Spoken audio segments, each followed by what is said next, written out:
Sacred attention therapy is an approach to liberation. The first liberation is from the conditioned self, psychology of early life. The second liberation is from the realization of the true nature, the fulfillment of oneself as a personality. And the third liberation is the liberation into the life of spirituality and spiritual practice. Sacred attention therapy, or SAT, is a meta-psychology because it embraces not only the physical, emotional, mental and energetic aspects of the human being, but also the spiritual and the transcendental. Therefore, it is uniquely placed to be an applied psychology through counselling and psychotherapy in the 21st century, in which human beings are more complex than ever before.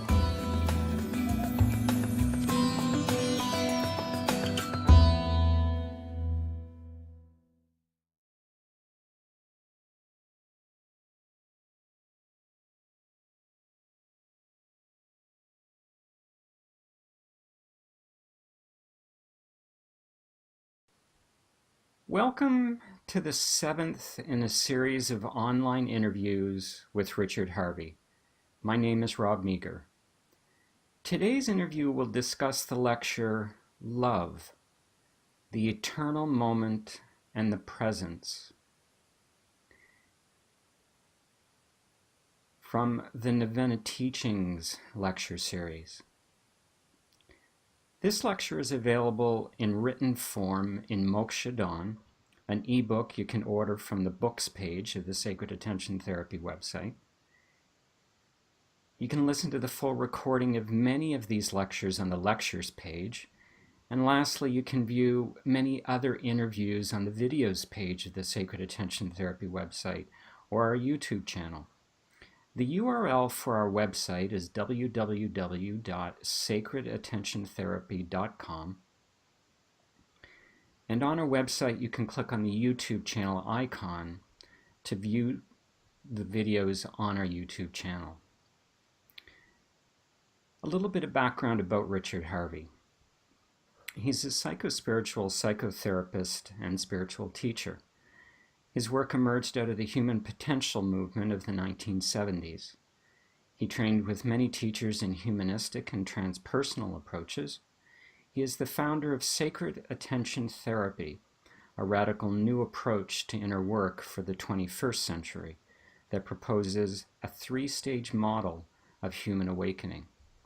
Richard is the author of Your Essential Self and The Flight of Consciousness, among many other publications. He works with people all around the world, and his forthcoming book is entitled Your Sacred Calling. And it's now my pleasure to welcome to the call Richard Harvey.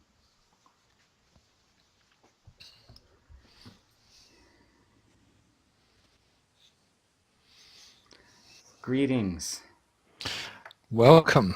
Good to be here. And greetings to your canine friend. My almost human friend. He's beautiful. Richard, I feel particularly grateful to join you in this space today. I'm reminded of just how easy it is to become distracted by the swirling world around us and to get drawn into that. And it's nice to come together in this space and take it as an opportunity to ground ourselves. And I can't think of anything nicer to ground ourselves in than this discussion of love, the eternal moment and the presence. And as is so often the case with your lectures,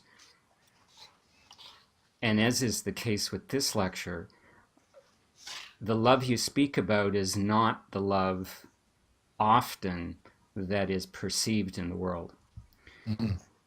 And you begin and open up the lecture with the following quote. You say, when you think fondly about something or someone, you can call it love.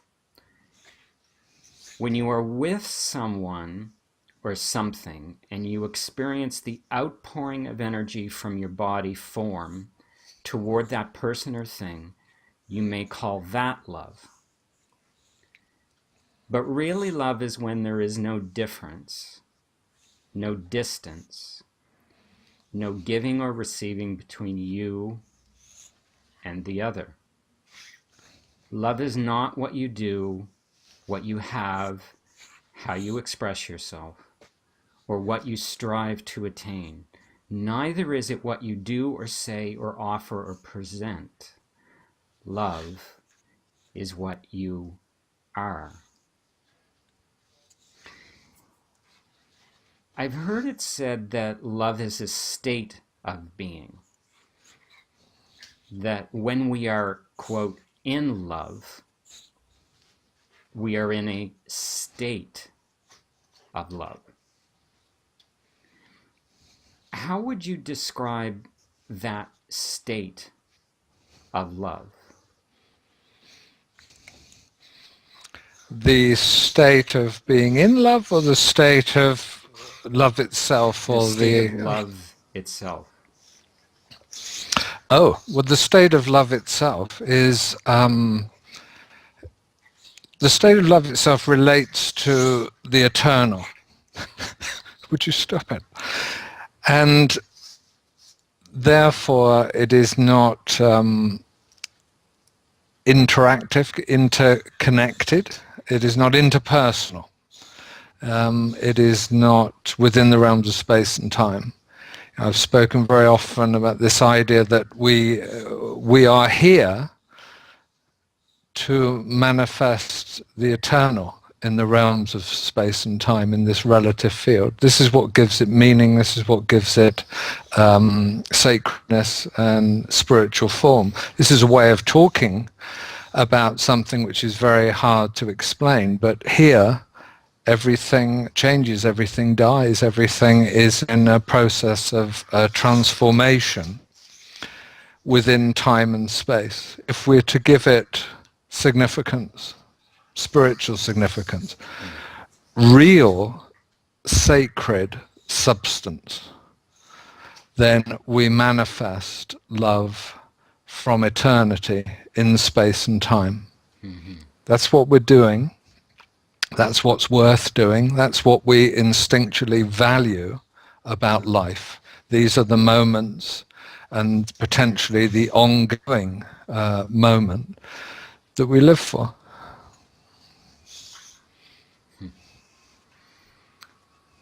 That previous quote I shared ended with the statement, "Love is what you are." And Chomsky is giving us a beautiful demonstration of that. You go on to say, to live this, to love yourself, you must practice with great courage. You must relinquish everything that this world values for the greatest gift of all, yourself. You have been misrepresented, misunderstood, mistaken for something or someone else. You have confused the wrapper with the gift. You are not your ego body. You are not a mere human being. You are love. This quote ends with the same statement as the first quote. And so I wanted to ask, how do you, Richard, awaken this knowing in someone who you work with? Well, I think from the very, very beginning, you see, although we're not often aware of it, everything that you say and everything you express, everything you bring into form is burning. It's burning off, it's dying, it's coming into being, and it's atrophying, it's moving into an energy field. It's dissipating everything. So everything that you give birth to in time and inherently, it dies. It's bound to do so. And so when I'm working with people in my practice, from the very beginning, I'm aware, and then through the energetic interaction, and sometimes explicitly or sometimes implicitly, it becomes clear over time that through each encounter, each session, each hour spent together, one is a little lighter. This is how I remember my own work. Something mysterious was happening I didn't really understand because I was addicted to accruing. I was addicted to adding to myself in some kind of a way. So I would say, I've been doing therapy for 3 months or something, as if that was a qualification or something to carry, which in a way it was, but I had to let go of that. So when you're working with people, words are burning off, expression, feeling, experience is burning off, and sooner or later you get to this, I talk about very often, this classic moment where the person you're with says, I don't know what to talk about today, and you say, hold it right there. Just hold it there. Just stay with that. I don't know what to talk about. And sometimes that happens a few times, and sometimes it happens particularly profoundly. There's a disorientation, and that is a discontinuity with the past. Now, if therapy has anything to offer you, then it is this discontinuity with the past. It's moving out of your robotism or your automatic existence, which is all predicated on previous experience, some kind of a-scientific fact that the world must be like it was because it was so then, it will be now, and of course you bring it about, you create it. So the fears and the anxieties and the attachments that are contained in that have at some point to sever. And this discontinuity then is very important. This is a most significant occasion when the person you're with says, I don't know what to talk about. I'm lost for words. I mean, I've gone blank. Hold that. Don't say anything. Just say, yeah, stay there. And experience the discontinuity. That's what this was all about, you see. When you feel that, you don't say it because you don't want to put anything in there. And in time, as everything is taken away, whatever's left, of course, is real, and it turns out to be love. Because this is the true nature of the human being. It's not an ego self, an individual separate entity, but actually a flow of divine love. You're a conduit. And without your agency and without any need to, as we do in interpersonal love, create a commodity with a certain amount of giving and a certain amount of taking or receiving or reciprocity and all this kind of nonsense, which has a lot to do with care and kindness and sentiment and consideration, but it's still not love. Not in this sense. So what remains when you take away is love, and this is the process I'd encourage everybody to find a way to practice, to be involved in an ongoing process of taking away from yourself until all that's left is the real. This real state that you've just shared with us, as you've described it, you say, quote, love is inevitable. And so we might extrapolate that this moment of discontinuity with the past that opens you up to the possibilities of love, quote, love is inevitable. Now, I've also heard it said that, quote, in the end, only love will prevail. Richard, is that wishful thinking, or is it divine truth? Well, a stone is a stone is a stone, a flower is a flower is a flower, and where I live, we don't know what's going to come up sometimes, but a little tree will come and grow up outside the door, and if it's a walnut tree, it's a walnut tree. I mean, yesterday my wife said to me, "What's that?" And it's just outside my window here, and we've got I don't know, some bushes and little trees and things, and then there's this other thing flying up, and she said, "Is that a walnut tree?" And I said, "Yeah, I think it is. I mean, maybe it's a chestnut tree, I'm not sure." But the point is, it will be whatever it is, and a chestnut tree isn't going to make walnut. A peach tree is not going to make cherries. And so you are, at whatever point in this process, on, so to speak, a journey to being whatever you are. So no, it's not wishful thinking, and it's not fantasy or imagination. The truth is, you will become what you are. You can resist it. You can forestall it. Put it off as long as you like. It's got to happen because it's your very nature. Your nature is love. Just as Chomsky's nature is playfulness. Chomsky's nature is, I haven't had a walk today. What are you doing talking to this guy on Skype?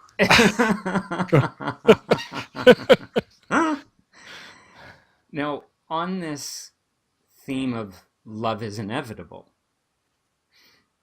you go on to explain, quote, "Love is inevitable.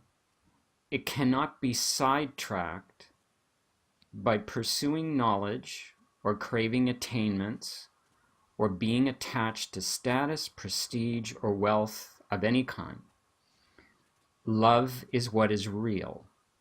Love is the very essence of life.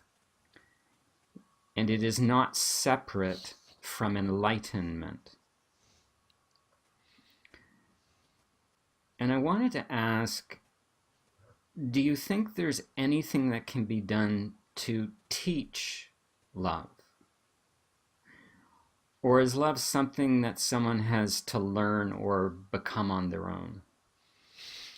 I think you teach love, don't you, by example. You teach love by being love, and being love is a very different matter to doing love or thinking love, which isn't the one that we're discussing here, thankfully, which is a delusion of love, or perhaps you could call it a relative reality of love. So the way in which you teach it is to be love, which involves practicing acceptance, transcending forgiveness, not living or breathing in any way as a separate or divisive entity or in that delusion. And I think when you meet people like that, you know, some of us have met people who model that for us. You look and you feel, I know I did, is I don't quite know what's going on. I don't quite know what it is about you that I don't get, because there's nothing obvious. You know, you're not a weird colour, you haven't got, you know, things sticking out your head, and you haven't got 3 limbs or anything, but 3 arms or legs, but you look at such a person and you're fascinated. And maybe much later you bring in the explanation that the reason you're fascinated is because for the first time, or maybe one of the first times, this was a model of love, and it wasn't something in your family, it certainly wasn't at school, and it wasn't in your peer group, and it wasn't in your early 20s or what have you, or your experiences at work or at university, or so on and so on and so on. And you know, maybe you wind up in India, or these days it could be Florida or anywhere, you know, any place. And there's someone modeling this thing, and you're just transfixed until some kind of transmission happens, some kind of tenderness is imbibed within the presence. So I think that's how you teach it. You can talk about it, but we notice today that we've got a lot of words, and we've got a lot of teaching, and we've got a lot of conceptualization, and mostly amongst the spiritual people, there's an awful lot of ideas and notions flying around. The thing that's really important to bear in mind is, can you practice it? to the degree of your potential, your capacity, your destiny, and know what that is. I was talking to somebody today who has a great capacity. She has a great potential and a great destiny. And I said to her, not with everybody, but with the few people like you I work with, there's no compromise. You have no time off. You're full time. You're all the time.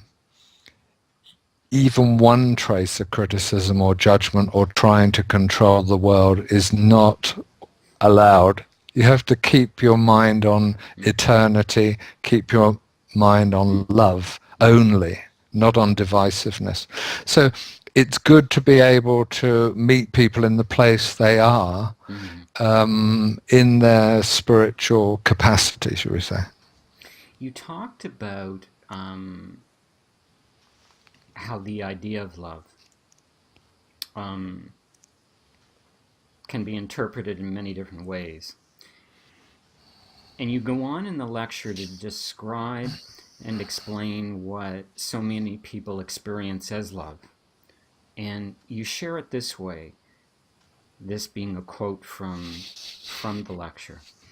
Love is not your idea of love, because love is a reality, not a thought or an idea. You fix on something that you feel you lack, something that you think would make you happy, when the truth is that if you cannot be happy in this moment with things just as they are, neither will you be happy with the person or the things you desire. Your idea of love is not love. And I wanted to ask, what is the antidote to this way of seeing and being in love?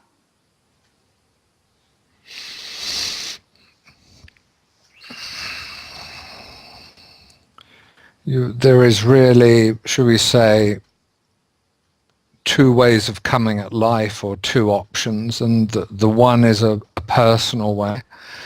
The one is a way of control or desire or fear. You figure things out, you decide, I want this, or I want to go there, or and what have you. And then the other way is the way of surrender or devotion or opening, or allowing yourself to be moved. You may make decisions and so on, but they're decisions that are predicated on some form of interaction with the divine, or a sense of surrender, should we say, and then you figure it out in some way. In that sense, you think, but you're not thinking yourself into a situation as you are in this other way. So either I take control or God takes control. And what we find, or speaking for myself, this first way is a disaster. It may not be a disaster at first, but ultimately it's incredibly unsatisfying, unfulfilling, and it's just the need to control and to live from an egocentric point of view. And so naturally, because of that, since it isn't heart-centered, the heart is left wanting. There's not enough silence, there's not enough space, there's not enough compassion, there's not enough love.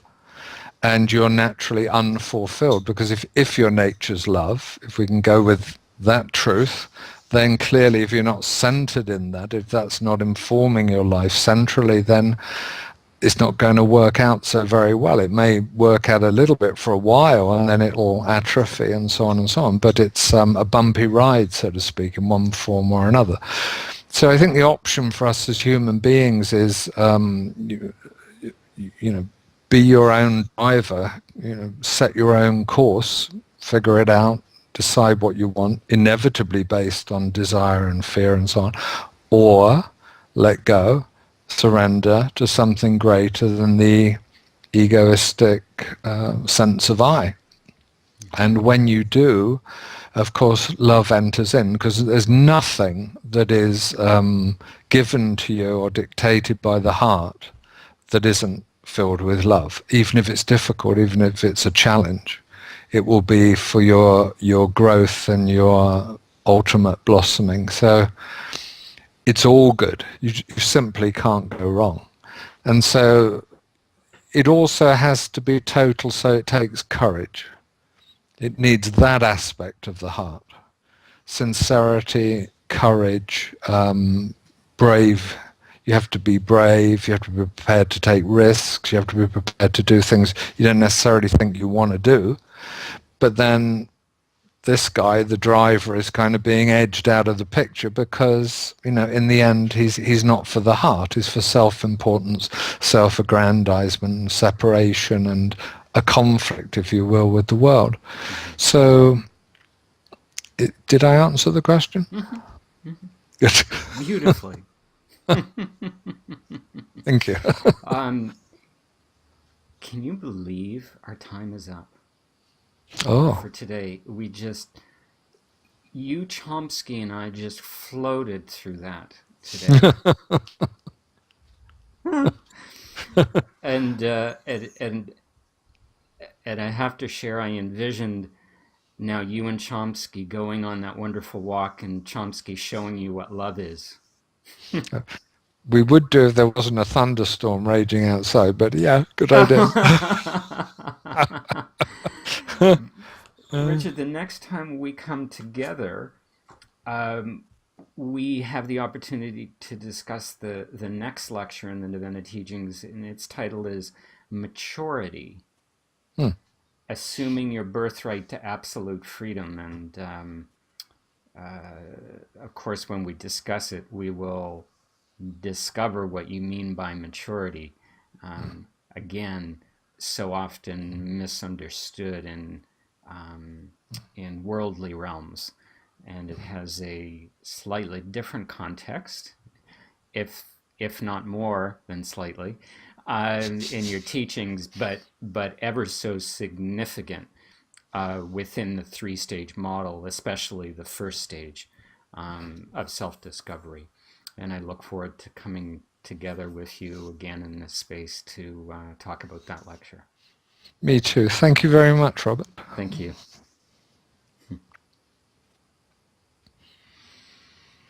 Bye for now. Bye for now.